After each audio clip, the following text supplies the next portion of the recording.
Assalamualaikum warahmatullahi wabarakatuh. Halo, teman-teman pintar literasi membaca dan menulis. Bagaimana kabar hari ini? Semoga dalam keadaan sehat, sehingga dapat mengikuti video ini sampai akhir. Perkenalkan, saya Fitriyah Maimunah.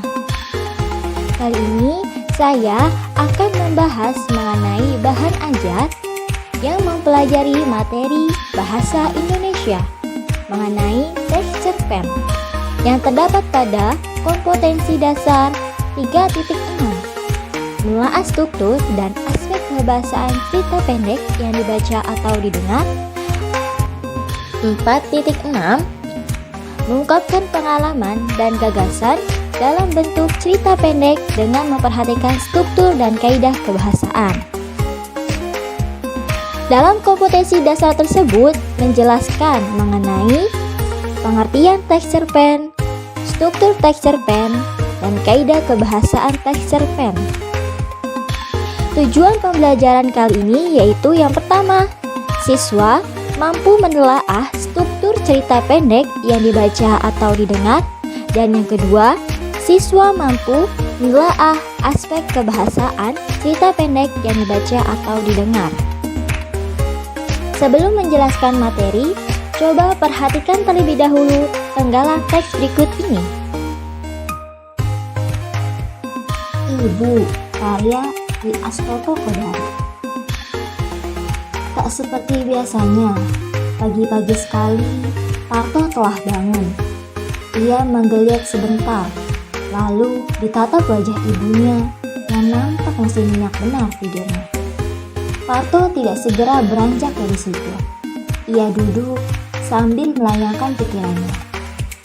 Memang, pagi ini tidak seperti biasanya, dan sudah menjadi kebiasaannya ibu pasti bangun lebih pagi daripada Parto.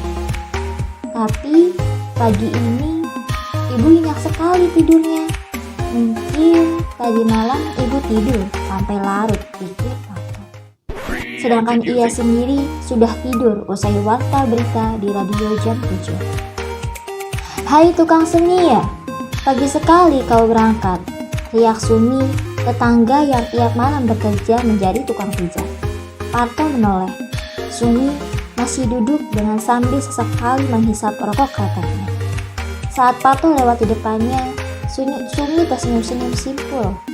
Mari Mbak Sumi, kata Parto santun sambil berlalu di depannya. Sumi hanya mengangguk-angguk dan tersenyum.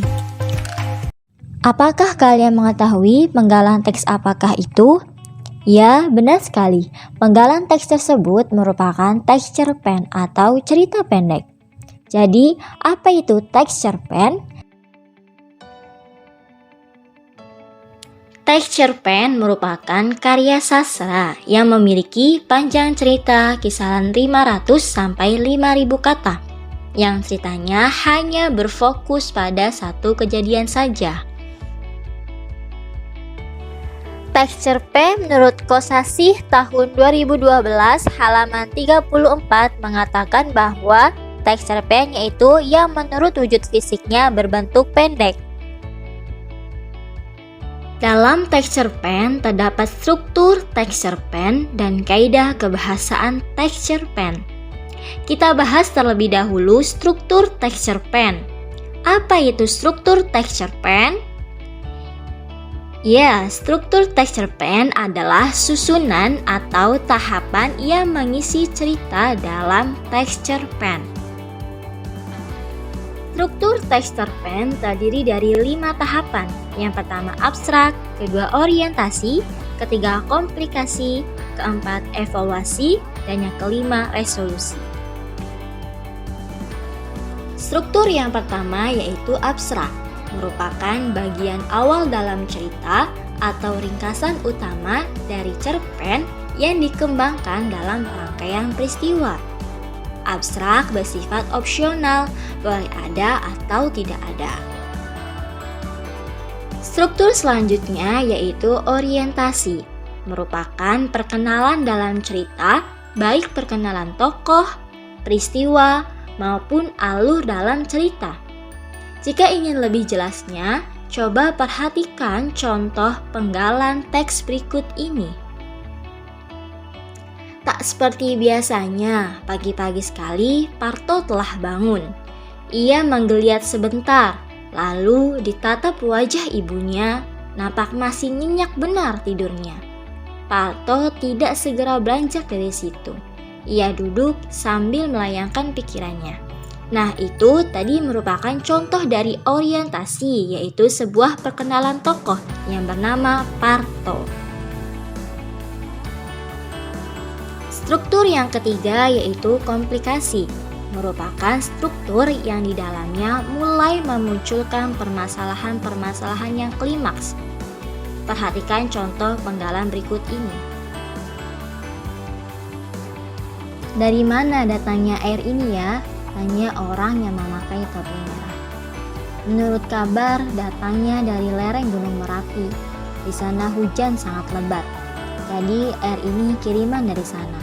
Jawab lelaki yang berjaket biru dan berpenampilan seperti wartawan. Mendengar itu, Parto segera berlari menuju rumahnya. Kira-kira 200 meter sebelum jembatan, air sudah menggenangi jalanan yang tingginya hampir selutut anak-anak. Bingung, ia memikirkan nasib ibunya yang saat ditinggalkan masih tidur nyenyak. Ia melihat sungai Kode telah meluap, kardus-kardus, seng, bermacam-macam kayu, semuanya terbawa arus air. Yaitu merupakan contoh dari struktur komplikasi yang dimana dalam struktur komplikasi mulai bermunculan permasalahan-permasalahan dan semakin memuncaknya konflik. Struktur selanjutnya yaitu evaluasi adalah tahap puncak permasalahan yang sudah mulai diarahkan pada penyelesaiannya. Perhatikan contoh berikut ini.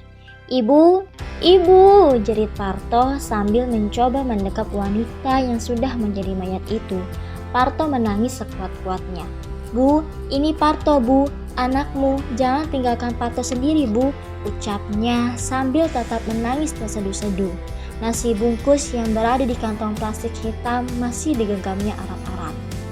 Toh, Parto, suara lembut tiba-tiba menyadarkan Parto. Ia menoleh ke belakang. Ia melihat wanita paruh baya tersenyum. Ibunya, pikir Parto refleks. Parto hampir tak percaya kalau ibunya tak cepat merangkul. Tahap evaluasi inilah permasalahan mereda dan sudah mulai muncul penyelesaiannya dari cerita tersebut. Struktur selanjutnya yaitu resolusi. Pada tahap ini berisikan solusi dari permasalahan yang dialami tokoh. Dan pada tahap ini pula ending dari sebuah cerita. Perhatikan contoh berikut ini. Bu, ibu selamat, jerit Parto dalam dekapan ibunya.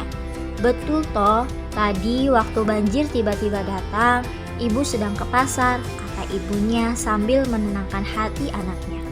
Pipi yang mulai keriput mulai basah oleh air mata. Parto dan ibunya masih berangkulan. Sebungkus nasi yang tergenggam di tangan Parto terlepas tak dihiraukan lagi. Ia masih mendekap erat ibunya. Saat terdorong oleh kerumunan orang, Parto hampir jatuh. Ia melihat sebungkus nasi di kantong plastik hanyut terbawa air entah kemana. Nah, itu adalah contoh dari struktur resolusi. Baik, itulah materi mengenai struktur teks cerpen. Selanjutnya, saya akan membahas mengenai kaidah kebahasaan teks cerpen. Teks cerpen memiliki kaidah kebahasaan yang membedakan dengan teks lainnya.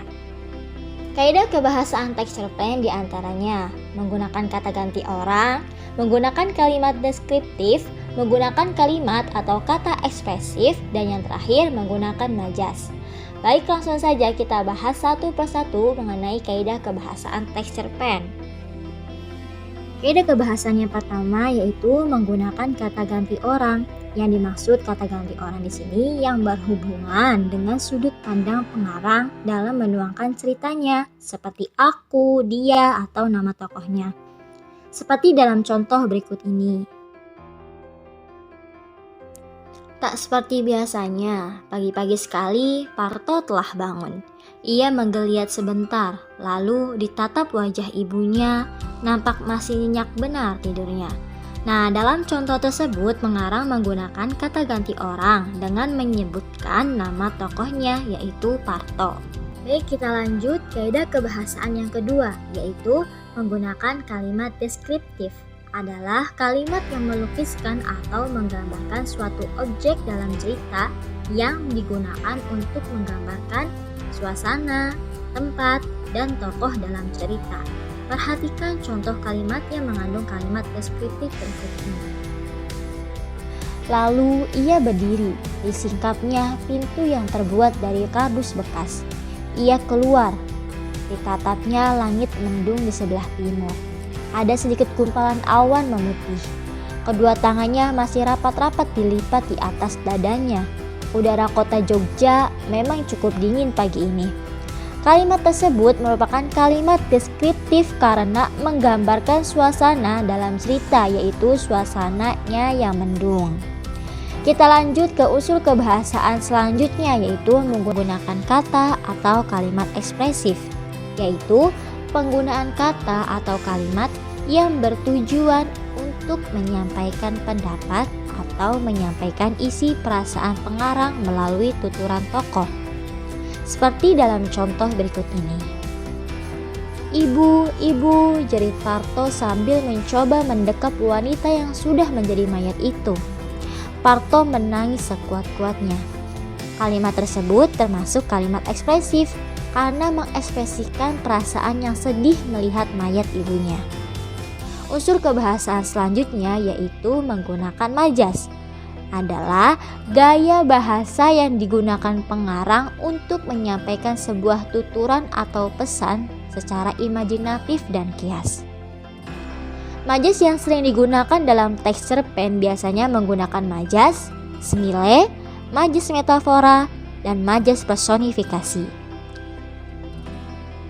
Majas yang pertama yaitu majas semile adalah bahasa kiasan yang menyamakan suatu hal dengan hal lain dengan menggunakan kata-kata perbandingan. Contoh, hatinya sangat kuat seperti karang yang tak pernah bergeming diterpa ombak. Majas semilenya terdapat pada kata seperti yang jadi kata perbandingan. Yang kedua adalah majas metafora. Majas yang menggunakan perumpamaan dalam dua hal yang berbeda. Contoh, anak itu dikenal sebagai kutu buku di kelasnya. Metaforanya adalah kutu buku yang artinya rajin membaca buku. Selanjutnya, majas yang banyak digunakan dalam teks cerpen yaitu majas personifikasi. Majas yang mengupamakan benda mati sebagai manusia. Contoh, air sungai mengamuk menghanyutkan rumah-rumah warga.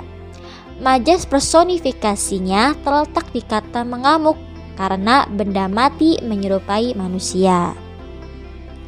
Baik, itulah materi teks cerpen yang bisa saya sampaikan dan terima kasih sudah menonton video ini. Semoga bermanfaat untuk teman-teman semua. Salam teman-teman pintar literasi membaca dan menulis. Saya Fitriah Maimunah undur diri. Wassalamualaikum warahmatullahi wabarakatuh.